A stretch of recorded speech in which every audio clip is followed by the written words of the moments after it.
علماء فرماتے ہیں کہ جو شخص گناہ کرتا ہے وہ ساری دنیا کے انسانوں اور چوپایوں اور چرند اور پرند پر ظلم کرتا ہے، کیونکہ اس کے گناہ کی وجہ سے جو وبائی امراض آئیں گے، مصیبتیں آئیں گے، قحط اور بلائیں گی، دوسری مصیبتیں آئیں گے، تو سب جاندار اس سے متاثر ہوتے ہیں۔ اس لیے تو قیامت کے دن یہ تمام جاندار اس گناہگار انسان کے خلاف دعوت دائر کریں گے، یا اللہ اس کی وجہ سے ہم مصیبت میں پھنسے، اس کو پکڑو، یا اللہ اس کے گناہوں کی وجہ سے تیری طرف سے یہ مصیبتیں ہم پر آئی تھی، اس کے اعمال بد کی وجہ سے، اس کے زنا کی وجہ سے، اس کی بدکاریوں کی وجہ سے،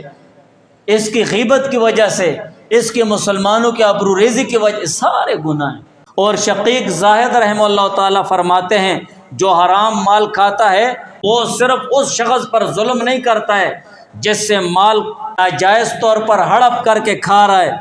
بلکہ ساری انسانیت پر ظلم کر رہا ہے، اس لیے کہ اس گناہ کی وجہ سے جو مصیبت اللہ تعالیٰ کی طرف سے آئے گی تو سب کو اس کا اثر پہنچے گا۔ تو اسی وجہ سے ہمیں سوچنا چاہیے، اللہ تعالیٰ کی طرف ہمیں اپنی نظریں پھیر لینی چاہیے۔